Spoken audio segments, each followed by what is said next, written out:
Well, hello everyone, and a very happy and joyous New Year's Eve 2022 to you all. I am Nick, and of course this is the Insidious Agenda podcast. As we close out the first calendar year of our podcast, it was important to me to have something that celebrated everything I've accomplished this year. Right from the onset of the 28th of June, when the first chapter was released, it's been an amazing journey. I feel like I've learned so much, and there's still a long way to go. But the stories that I've told and the people that I've met have been nothing short of amazing. When I first started this podcast, I was only 4 months removed from one of the most traumatic experiences of my life. And the foundations for this podcast I'll get into throughout this episode periodically. The host biography covered off a lot of who I was, where I was from, and what I wanted to accomplish. So I'm hoping that this episode can tie all that together and at least let you know a little bit about what I've experienced this year and where I still want to go. So just a bit of foundation for you for what you can expect in this episode. We're going to open with my top 10 favorite moments from the podcast this year. Sprinkled throughout that, I'm going to tell you a little bit about how I got going with the podcast, what kind of led to it, and how I've kind of been faring out throughout all of these episodes. At the end, we're going to give out our first year's awards, something that I came up with that I'm going to call the Insidi-est. It won't be like your traditional award show, but we'll certainly have a little bit of fun with it. And of course, as many things changed with the podcast throughout this first year, I'm going to mix up a little bit of the music to go along with it. As you heard in the intro, we used a little bit of Dark Walk, and then faded into our current one, Mysterious Celesta. You'll hear the same thing on the way out, with our calm piano followed by our spooky night music. As these are my favorites, I'd love to hear what yours are. If yours are different, or if you agree with my list, I'm going to pin a post on our Facebook page, and I'd love you to leave a comment, even just letting me know what your favorite moment of the podcast was from this year. If you're watching on YouTube, you can even leave a comment just letting me know what that was. So without further ado, let's get into it. These are my top 10 favorite moments of my podcast from 2022.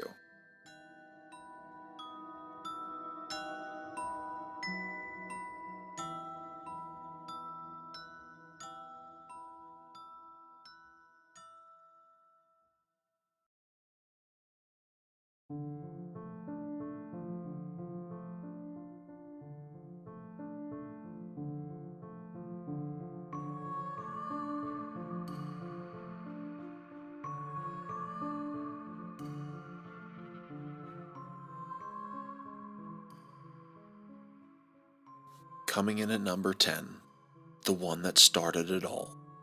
Chapter 1, The Exorcism of Annalisa Michelle. Chapter 1 will always be near and dear to my heart. It was the one that kicked off the podcast and is still my favorite paranormal story. There was something so convincing about the exorcism of Annalisa Michelle, both in terms of how tragic it was to listen to Annalisa suffer for so many years before finally getting absolution and respite in death.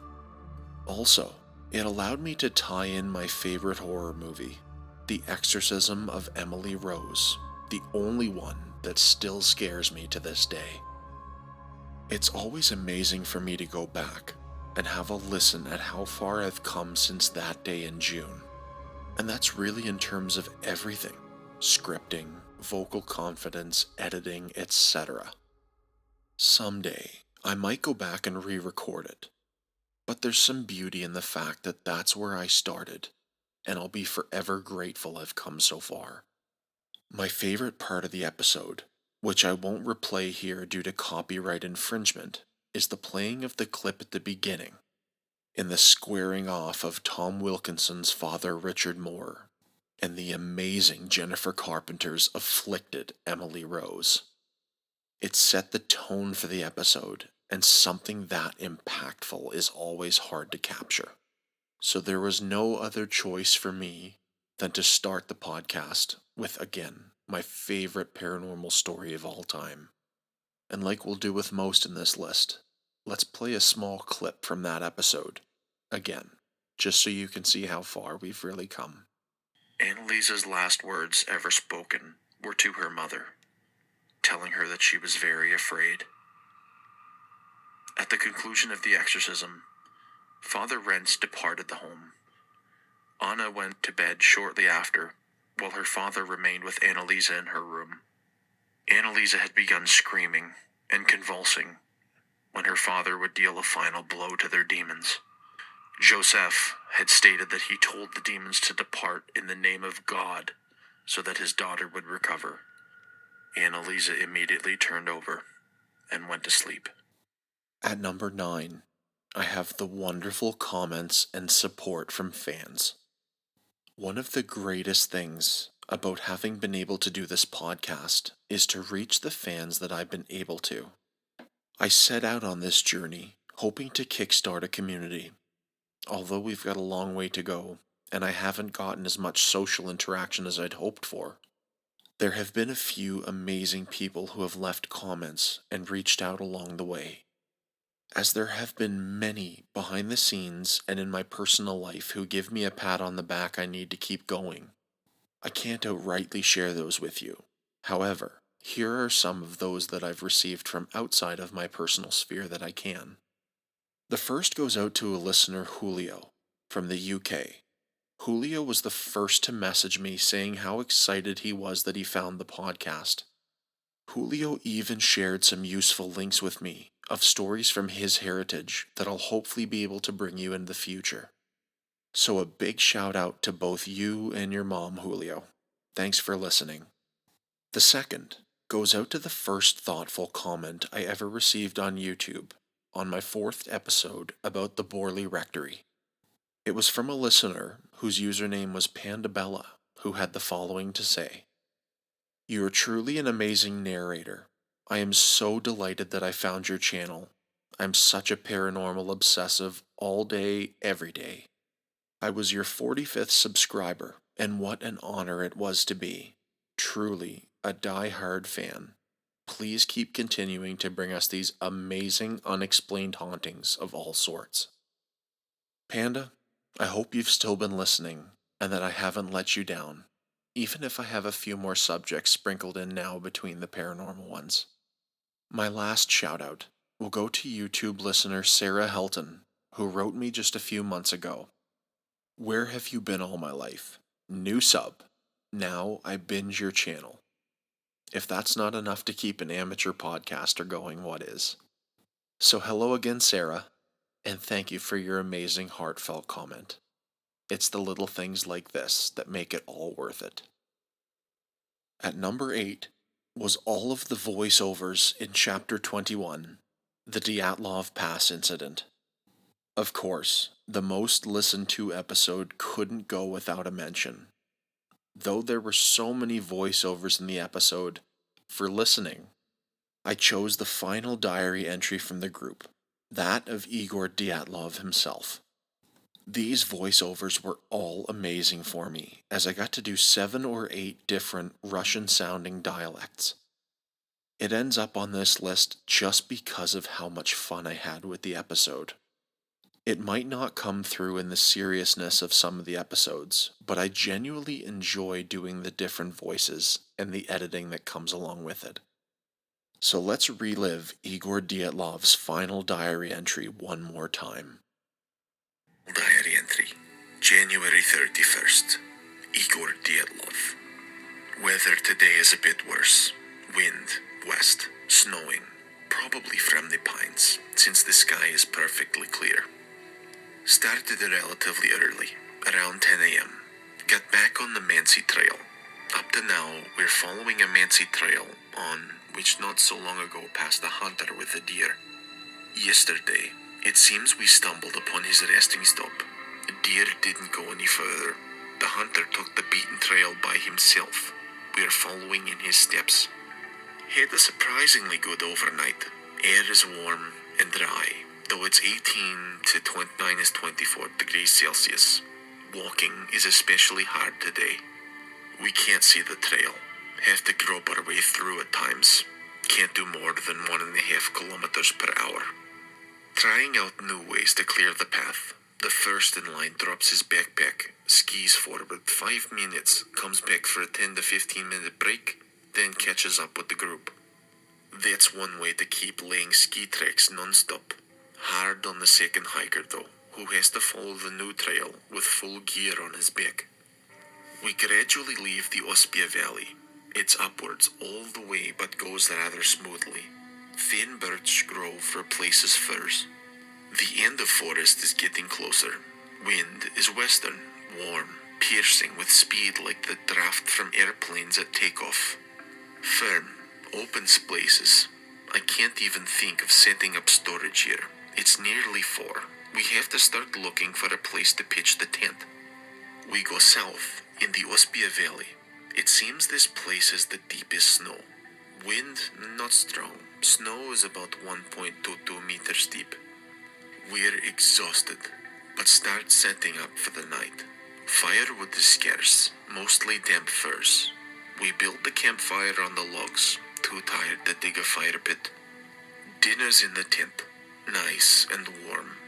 Can't imagine such comfort on the ridge, with howling wind outside, hundreds of kilometers away from human settlements. Number 7 comes from the special bonus episode that I put out on Halloween Day. It was the invocation of Saint Michael during the exorcism of Roland Doe. Our special Halloween episode was an interesting one. On one hand, it was the story that inspired the classic book and movie The Exorcist. On the other, it was truly awe-inspiring. There was one specific part towards the end of Roland Doe's nightmare that was pure shock and awe.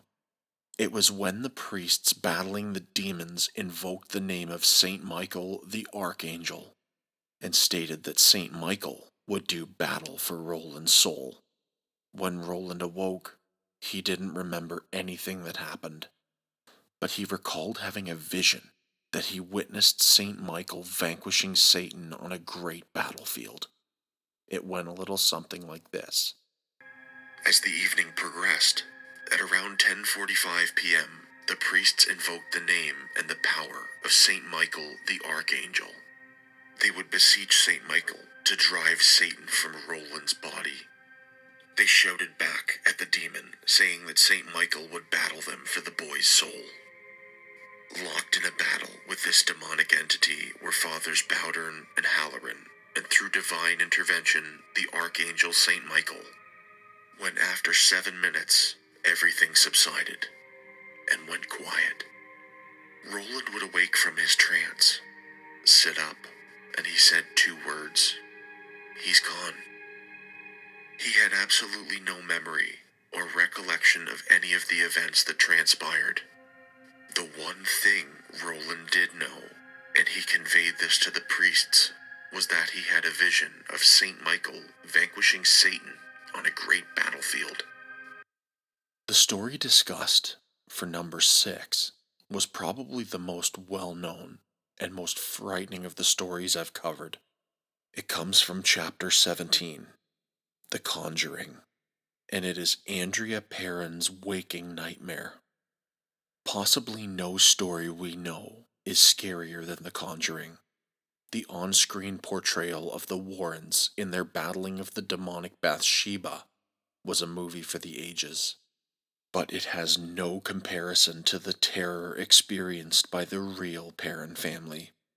If you haven't seen the episode, I still highly recommend that you read the book series House of Darkness, House of Light by Andrea Perron, where she recounts the 10 years the family was forced to endure. That portal disguised as a farmhouse. The penultimate moment, and the scariest told in the episode, was Andrea's waking nightmare. Helpless to watch her mother come face to face with the entity that tormented her. Fortunately for you, we'll get to relive that chilling tale. She noticed her mother awake, sitting up, terrified and recoiling into the upper parts of her bed. Carolyn's eyes were locked onto something in the room, something that drew ever closer towards her. It had no feet and was gliding across the floor. Carolyn, recoiling further and further towards and up her headboard, was trying to get away. Next to her, Roger was sound asleep. When the entity came into view, it was wearing a long brown and gray linen dress, cinched tightly around the body. It had a wide belt and lace feature that wound up and around its neck. Its neck was broken, and its head appeared to have just hung there, supernaturally. The head was described as a desiccated hornet's nest with 2 black sockets for eyes and 2 tiny holes for a nose. It had thin lips and horrible, jagged yellow teeth. There were wild sprigs of hair, and this entire entity was covered in cobwebs. Carolyn, screaming, was doing everything she could to wake up Roger. At number 5, I have a fan story submission of their encounter with La Llorona. This was a story that never made it to episode, as it was submitted by fan of the show Henry Mejia. As a young boy, Henry grew up in Mexico and had a personal, terrifying encounter with La Llorona. For the first time on air, I'll read Henry's story as he wanted me to share it with you. I was 15 when it happened, living in Mexico, playing soccer on newly paved grounds with my cousin and brother. It was nightfall, but the city had put in some lights for the field, so we played until the lights went out. We walked back home, only about 10 blocks away. The only lights around were the ones on the field. So it got dark, with only house lights lighting the way. Heading home, my brother, cousin, and I are just talking about living in Canada. As if it was right behind us, we hear, "Ay, mis hijos." We looked at each other and just ran. We knew about La Llorona from our parents telling us, aunts and uncles too. Being kids, we take it with a grain of salt, but I'll tell you something. As we were running, her cries in repetition were echoing around us. And as we were getting closer to home, they were becoming faint. I had never run as fast in my life as we could see my parents and aunt outside on the patio area looking in our direction, terrified and waving at us to get inside. I knew then that they were hearing the same thing as us. When we got in the patio area with my brother and cousin running inside the house, I could hear her faint cries still, and across the street, by a single lamppost, she was there, in a white torn dress. Where her face should have been was black, just black. She walked behind the lamppost and was gone. My mom grabbed me and took me in the house, slamming the door behind her. And that's a great spot to stop. For now, we'll go into a little bit about how this podcast got started, before moving on to the top 5. The one thing a lot don't know about me is that sometimes I get to be a prisoner in my own mind. I overthink, I catastrophize, I have a little bit of issues with anxiety, but I'm getting a lot better. On the 6th of January, in 2021, I received news that nobody ever wants to get. I had taken my kitty in for a checkup. We noticed he was losing a little bit of weight. Well, a couple tests later, it turned out that he was suffering from stage 3 chronic kidney disease. Unfortunately, from their point, it was not a matter of if, but when. My wife and I did everything we could, giving him fluids and making sure that he was on a special diet. I asked God just to give me one more year with him, which he obliged. A few weeks following the 6th of January this year, 2022, we started to notice a decline in him. I knew I had to make the call, but I didn't know if I could do it. And on the 14th of February, Valentine's Day, my wife and I said goodbye to our friend Ace. It wasn't easy after that, with a hole blown right through the middle of your life. It was probably the most tragic thing I've ever had to endure, and I have no issue about saying that whatsoever. I knew I needed something to pull myself out of it in the coming months. One of my favorite podcasts stopped making episodes and started not telling the stories that I love to hear anymore. So I knew two things. One, I needed to make sure these stories got told, one way or another. And the second, I needed a creative outlet. From that, I decided that I would be the one to tell these stories. Hence why I started my podcast, The Insidious Agenda. Like I make mention of in the host bio, I love all the stories of the paranormal, supernatural, unexplained true crime aliens, the list goes on and on. And though it was originally going to start as a paranormal niche, I've since expanded into many other categories. I'm glad to bring a variety to the podcast each week, because every story is amazing. It's been an interesting road. Some of the stories that I believe are going to do amazingly well are the ones that turn out to be some of the less viewed, while there are many that surprise me, certainly. Once we get into the awards at the end of the episode, you'll learn a little bit more about that. The one thing this podcast has done for me is keep my mind on something, add a little bit of structure to my life, and I've been able to learn. I've been able to learn about stories and the things that influence and affect them. I've been able to learn a lot about myself and dedicate myself to a project so that I don't let myself down. This podcast has been something that's been very important to me.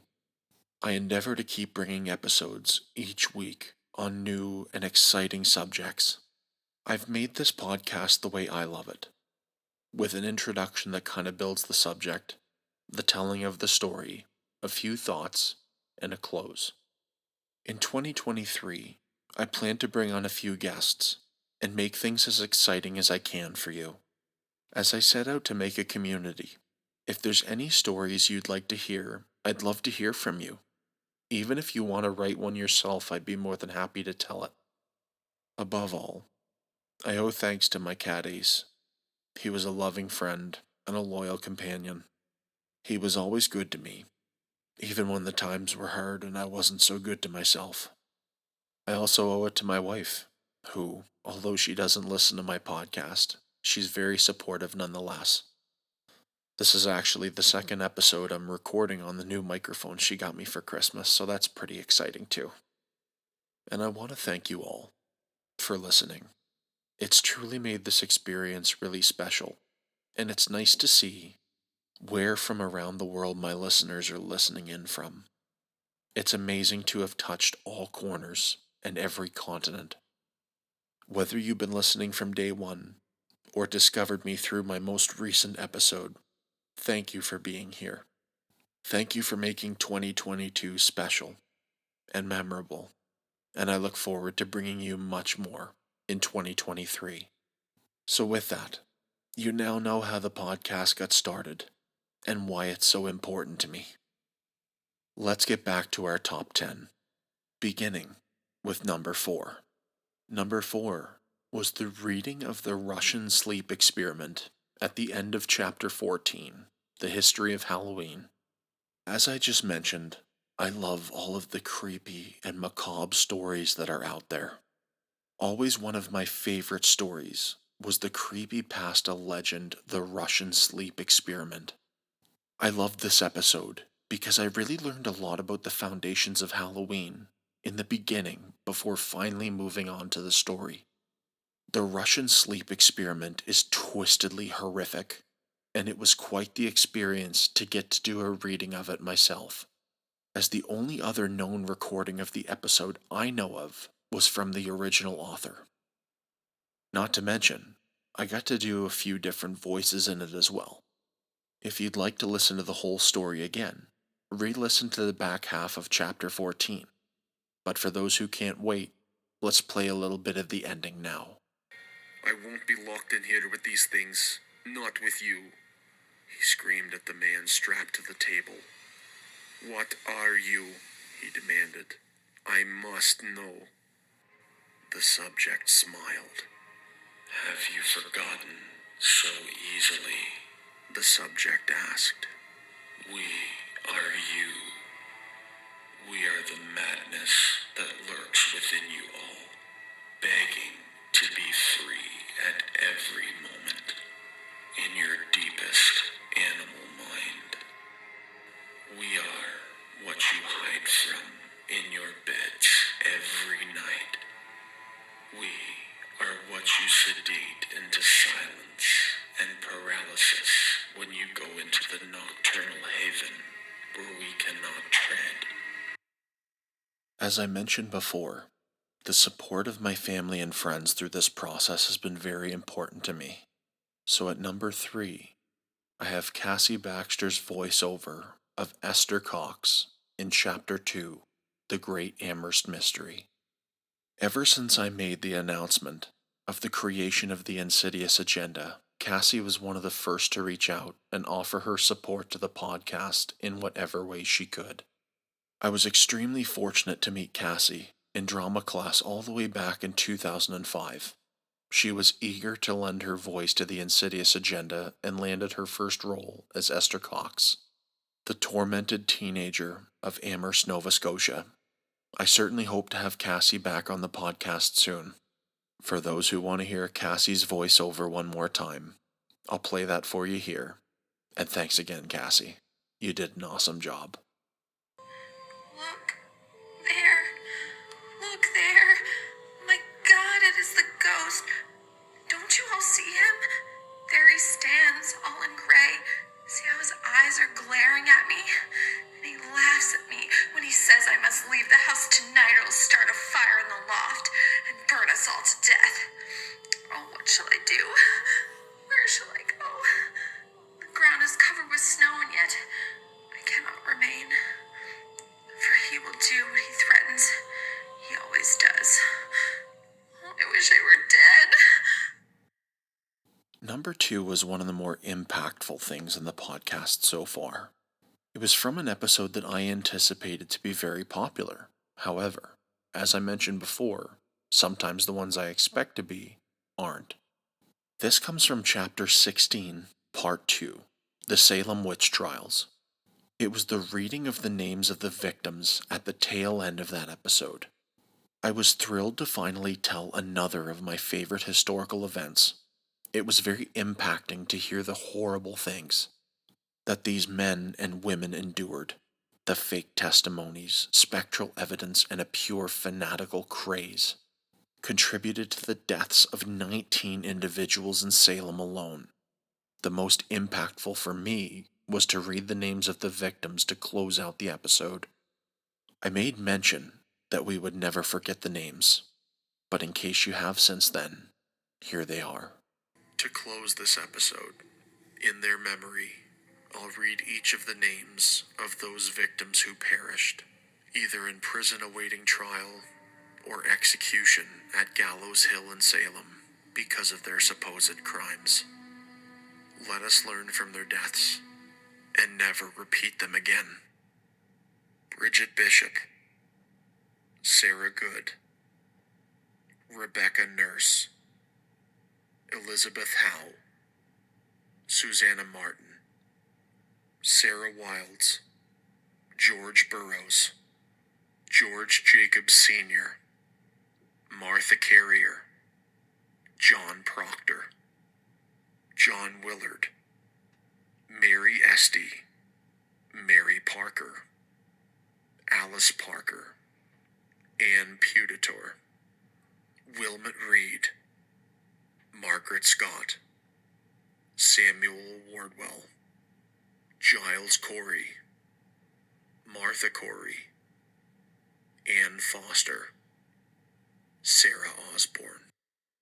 And here we are, the top moment of the podcast for 2022, in my opinion. Though there were many, this one stuck out to me the most, as it's probably the one thing I had the most fun with. I'll give you just a second to try and figure out what your favorite was, and then I'll tell you.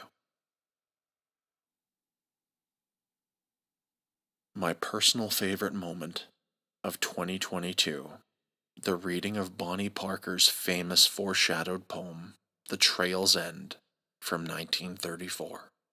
The poem in which she predicted the deaths of herself and Clyde.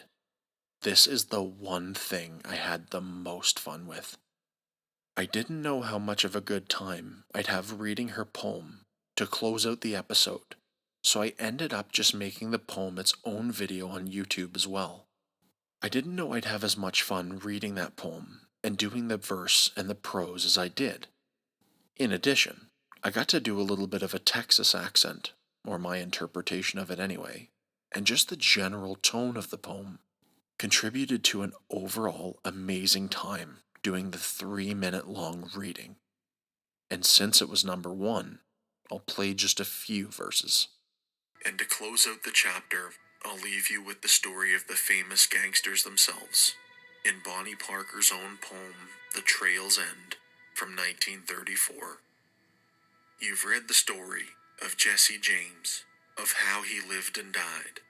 If you're still in need of something to read, here's the story of Bonnie and Clyde. Now, Bonnie and Clyde are the Barrow Gang.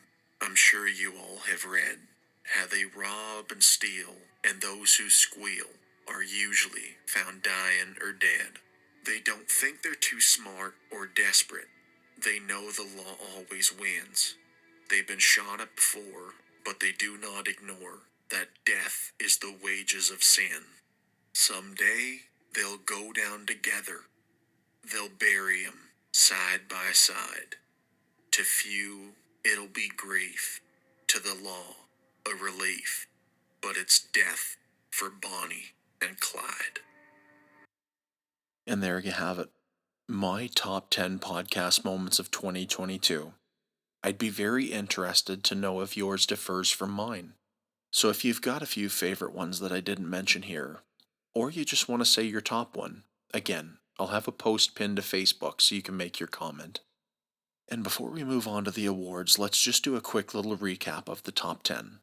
So at 10, the one that started it all, Chapter 1, The Exorcism of Annalisa Michelle.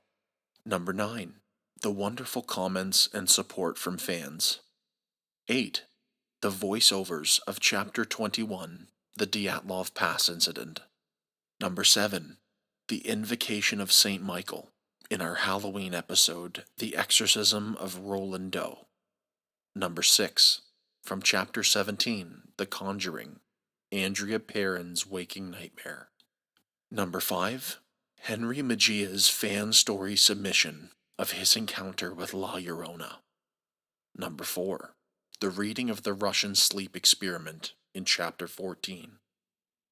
And the top 3, Cassie Baxter's voiceover of Esther Cox in Chapter 2, The Great Amherst Mystery. Number 2, the impactful reading of the victims of the Salem witch trials in Chapter 16, Part 2. And number 1, the reading of The Trail's End of 1934 by Bonnie Parker in Chapter 23's Bonnie and Clyde. It was an amazing list, and those were my absolute favorite moments from the podcast. There were a lot of honorable mentions, but I just want to give you 10. So now let's move into it. Our inaugural edition of our awards, the Insidious, for 2022.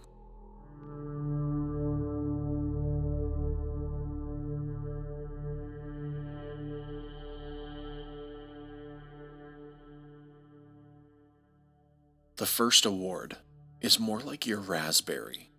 It is my personal least favorite episode. And although it was very important to give us a solid foundation for what the occult truly was, it was the episode I liked the least. That was Chapter 6, Aleister Crowley. It served more as a biography rather than an exciting storytelling. And for me, that was the only reason I really didn't like it. I know there were lots that did, and it was the first episode that actually did extremely well. I'll try to bring you more biographies in the future, but I like to have really engaging stories. If you do a deep dive into Aleister Crowley's life, it was very fascinating. However, self-admittedly, it was the episode that I had the least favorite time researching, recording, editing, and releasing. So moving on, my personal favorite episode as a podcaster. This was Chapter 22, The Kennedy Assassination. As a podcaster, I loved this episode. There was a plethora of information. It made research very easy and simple. There's also a lot to think about, and a lot to dig into, and just the episode format was fantastic. We were able to bring in historical recordings, tell the events of history, the fallout from it, and finally the conspiracies. Though there are many more that I didn't touch on, even the 5 that I did go into, I had to kind of do wave tops on so that we didn't go any.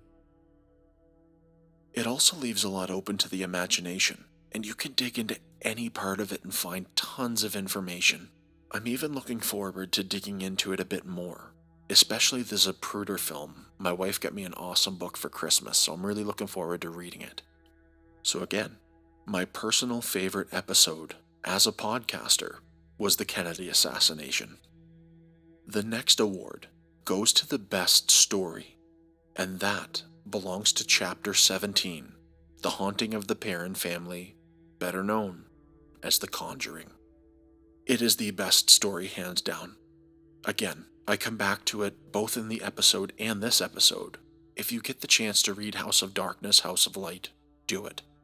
There is so much in there, so much tragedy and heartbreak, so much relief and good things. The movies don't do it justice. Though Patrick Wilson and Vera Farmiga did absolutely amazing, the truth is in the books. I had a great time doing that episode, reading about the true story behind The Conjuring. And as I've mentioned before, it's far more frightening than the movie. So again, the best story goes to The Conjuring. Our next award is the Worth Another Listen Award.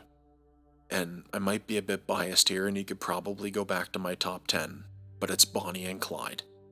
It's just such a well-known story among true crime lovers and historians alike. Though there's no paranormal or dark connection to it, it's just an amazing story to learn that how two 20-somethings could get an entire country into an uproar.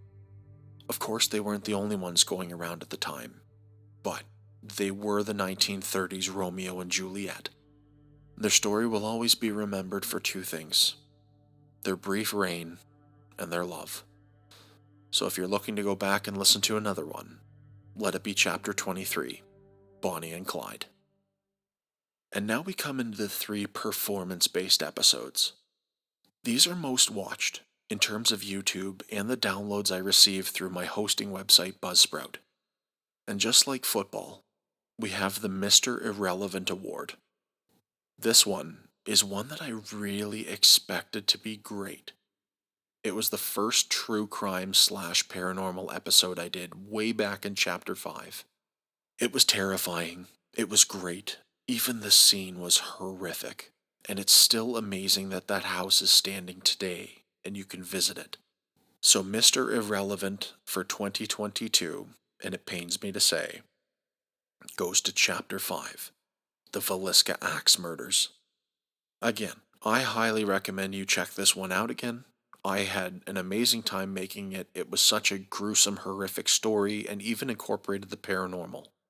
The runner-up, and this one was close because it was our longest reigning episode for quite a while, was Chapter 8, Roswell, Area 51, and the Greys. This is the first episode we had that truly went viral for me on YouTube. Though Buzzsprout didn't have the download numbers, YouTube's views were unreal.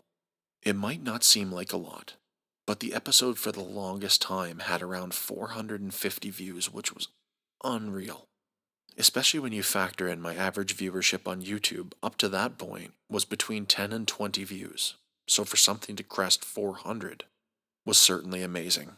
Something I still can't believe really caught on, especially because it was the first episode that forayed out of the dark paranormal nature of the podcast. And Roswell was the most known until the next episode came along. Our final award for 2022 of the Insidious is the most valuable episode, the MVE. This was an episode that shattered Roswell's viewership record in 3 days. Though it was like Icarus, it flew too close to the sun and eventually the viewers kinda capped off. This was far and away the most valuable episode. And the basis that this episode was built on was one of our top 10 moments. I'll give you a second to take a guess. The most valuable episode for 2022 goes to Chapter 21, the Dyatlov Pass Incident. I had hoped that this episode was going to do amazingly well, and it did not disappoint. As I record this episode, it currently sits at 665 views on YouTube. Though it has average views and downloads on Buzzsprout, the views on YouTube were fantastic. In terms of overall listener duration and viewer retention, the numbers were amazing. It was certainly one of my more favorite episodes, and I had an amazing time recording it, listening to it, and just having fun with it. It's no doubt why the Dyatlov Pass Incident, Chapter 21, is this year's most valuable episode. So with that, we bring to close the 2022 version of The Insidious and our top 10 podcast moments from this year. I can't wait to bring you more amazing episodes in 2023. It was an amazing first year of the podcast, and I'm very pleased to have been able to give back to the world. Being able to tell these stories is a privilege, and something that I take the utmost care, concern, and love with. I hope that's certainly conveyed, and I look forward to welcoming you back next year. And with my thanks, I wanted to leave one of my famous quotes that kind of sums up my feelings. It was said by the late great John Dunsworth. For those who don't know the name, he was Mr. Leahy on the Trailer Park Boys. John Dunsworth once said, "You know what the best currency is? And I just thought about this yesterday. The best currency, the most valuable of all, is gratitude. When you're dead, but you're not quite so dead if you contribute something."